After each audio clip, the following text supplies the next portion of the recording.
नमस्कार दोस्तों, आप सबों से जुड़ के बेहद खुशी हो रही है और मन में कुछ न कुछ बिहार के प्रति विचार आते रहता है कि बिहार की जो समस्या है, युवा की जो समस्या है, उस पर जब हम लोग कभी न कभी चिंतन करते हैं, मंथन करते हैं और बिहार की समस्याओं को देखते हैं, बिहार की दुर्गति को देखते हैं, जिस कारण से सभी युवा वर्ग उस चंगुल में फंसे हुए हैं, चाहे वो बिहार सरकार के चंगुल में हो या आसपास की मैनेजमेंट या शासन व्यवस्था की स्थिति हो। हर तरीके से बिहार की युवा जो है कि फंस चुके हैं। कहने का मतलब ये है कि बिहार की जो स्थिति है वो अन्य राज्यों से काफ़ी बदतर स्थिति है। चाहे हम रोजगार के मामले में देखें या शिक्षा के मामले में देखें या कृषि के मामले में देखें, किसी भी मामले में देखें तो बिहार की स्थिति काफ़ी बद से बदतर है। और आखिर इसके लिए कौन जिम्मेदार है?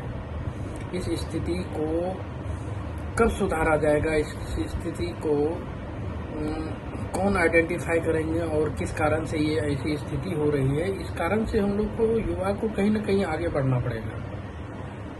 नेता जो है इसमें कोई पहल नहीं कर रही है। चुनाव आते हैं, वो जीत के चले जाते हैं, लेकिन फिर इस दिशा में कोई पहल करते नहीं। उस तरफ बहुत सारे कमिटमेंट उनकी तरफ से आते हैं, बहुत सारे वादे आते हैं कि ये कर दिए जाएंगे, वो कर दिए जाएंगे, लेकिन चुनाव जीतने के बाद कहीं इस तरह की स्थिति, बदलाव की स्थिति नहीं दिखती है। सामान्य स्थिति ही रहती है, पहले जैसे चल रही थी उसी स्थिति में आज भी चल रही है, लेकिन कभी भी कहीं भी किसी भी दिशा में बदलाव की स्थिति नहीं दिख रही है। तो कहीं न कहीं इसमें युवा वर्ग को सोचने की ज़रूरत है। हमारी जो शिक्षा व्यवस्था की ही बदहाली देखेंगे या मैनेजमेंट का देखेंगे, प्रखंड में देखिए या ब्लॉक में जाके हम लोग जो देखें, तो वहाँ भी प्रशासन या प्रशासनिक व्यवस्था का जो संचालन करने का तरीका है वो कुछ संतोषजनक नहीं है। या कहीं बैंक की स्थिति देखें, बहुत सारे युवा हैं जो कुछ रोजगार करने की हिम्मत भी यदि किए हैं बिहार में, तो उन्हें बैंक के द्वारा जो है कि किसी भी प्रकार का सहायता प्रदान नहीं किया जाता। यदि वो चाहे लोन हो या किसी अन्य राशि के लिए यदि वो एप्लीकेशन डालते हैं, यदि हम लोग अन्य राज्यों में देखें तो वहाँ की सरकार इतने फैसिलिटी अवेलेबल कराती है, इतनी सुविधा उनको दी जाती है कि वहाँ बैंक या अन्य तरीके से बोला जाता है कि यदि कोई रोजगार की स्थिति हो और रोजगार कोई करना चाहे तो उनको जल्द से जल्द लोन हो या उनको अन्य तरह की व्यवस्था जो है कि सरकार की तरफ से मुहैया कराया जाता है। चाहे आपका बिल्डिंग बनाने का प्रोजेक्ट हो जहाँ पे ये उद्योग धंधे लगाने हैं या बिजली के कनेक्शन हो, मतलब जल्द से जल्द इन सभी चीज़ों को मुहैया कराया जाए यदि कोई रोजगार करना चाहता है तो। ये सरकार की तरफ से उनका आदेश रहता है। लेकिन जब हम बिहार की स्थिति देखते हैं तो यहाँ पे आप यदि इंडस्ट्रियल बिजली लेने का कनेक्शन देखें या बैंक से लोन अप्लाई करें तो आपको जो है कि 6 महीना, साल भर, 2 साल पता नहीं, फिर भी उसमें मिले या ना मिले ये स्थिति है। तो इन अधिकारियों का ये रवैया इसलिए रहता है क्योंकि सरकार की तरफ से इनको कोई दबाव मिलता नहीं है।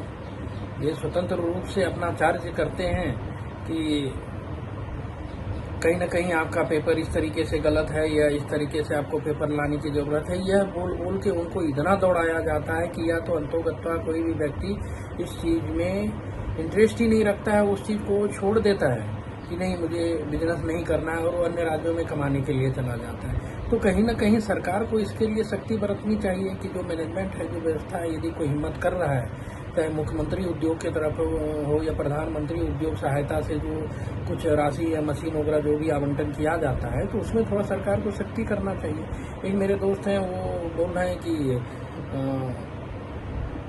6 महीने से बैंक के पीछे पड़े हुए हैं लेकिन अभी तक कोई राशि नहीं मिल रही, कभी कुछ पेपर नहीं है, कभी ये नहीं है, वो नहीं। तो जो भी नहीं है आप उनको लिखित के रूप से जो है एक दीजिए कि ये पेपर लाइए, आपका काम हो जाएगा। कभी वहाँ मैनेजर नहीं है, 15 दिन से मैनेजर नहीं है, तो बोला जाता है जब वो मैनेजर आएंगे तब आपका काम हो जाएगा। तो कहीं ना कहीं बैंक की ये बदहाली जो है एक युवा को पलायन करने के लिए बाध्य कर देता है। पहले तो बिहार का एक माइंड सेट हो चुका है कि कहीं ना कहीं जो है कि बाहर ही कमाने के लिए जाना है, और माइंड सेट का एक मजबूरी ही है।